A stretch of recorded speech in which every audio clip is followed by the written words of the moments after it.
आदरणीय प्राचार्य महोदय, सभी सम्मानित शिक्षकगण एवं साथी प्रशिक्षणार्थी, आप सभी को मेरा राम राम।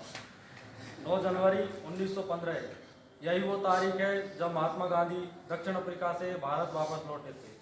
महात्मा गांधी को भारत के सबसे बड़े प्रवासी में से एक माना जाता है और इसीलिए 9 जनवरी को मनाया जाता है भारतीय प्रवासी दिवस। लक्ष्मीमल सिंघवी कमेटी की रिपोर्ट पर साल 2003 से 9 जनवरी को भारतीय प्रवासी दिवस मनाने की शुरुआत की गई। इन्हीं में से 18वीं शताब्दी में गुजराती व्यापारी बहुत सारे देश से बाहर गए। इन्हीं में से एक थे दादा अब्दुल्ला सेठ। उनके कानूनी प्रतिनिधि के रूप में महात्मा गांधी भी उनके साथ गए और 1893 में दक्षिण अफ्रीका से नटाल में पहुँचे। नटाल वहाँ का एक प्रांत है। उसके बाद जो हुआ हम सब जानते हैं। गांधी जी रंगभेद की नीति के शिकार हुए। महात्मा गांधी के जीवन का संघर्ष और वहाँ पर बसे प्रवासी भारतीय समुदाय के प्रति उन्होंने जो सम्मान की लड़ाई लड़ी वो किसी से छिपी नहीं है। महात्मा गांधी नए तरीके के प्रयोग वहाँ अपना रहे थे और वो कामयाब भी हो रहे थे।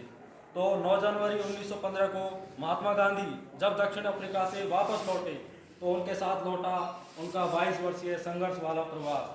वहाँ से जो उन्होंने प्रेरणा ली उसे भारत में आजमाया। उसके बाद की कहानी आप सब जानते हैं। उनके आंदोलनों के बारे में हम सभी पढ़ते हैं। आखिर प्रवासी भारतीय दिवस मनाने का उद्देश्य क्या है? क्यों सरकार ने 2003 में यह तय किया कि हम इस दिन को मनाएंगे? तो देखिए, बहुत सारे कामगार भारतीय विदेश जाते हैं।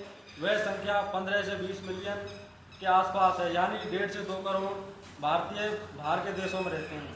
ये प्रवासी भारतीय रेमिटांस के रूप में, यानी जो वहाँ से वो पैसा कमाते हैं वो रेमिटांस के रूप में करीब $80 बिलियन भारत भेजते हैं। तो आप देखिए, यह आर्थिक दृष्टि से तो महत्वपूर्ण है ही है। उससे ज़्यादा प्रवासी भारतीयों की जो भारत के प्रति सोच है, उनकी भावना को विस्तार देने के लिए, उन्होंने एक मंच देने के लिए ये दिन मनाने का फैसला किया। इसका फ़ायदा यह भी है कि जो पूरी दुनिया में प्रवासी भारतीय रह रहे हैं उनके लिए एक दो दिन घोषित किया जा सके, उनका एक नेटवर्क बनाया जा सके।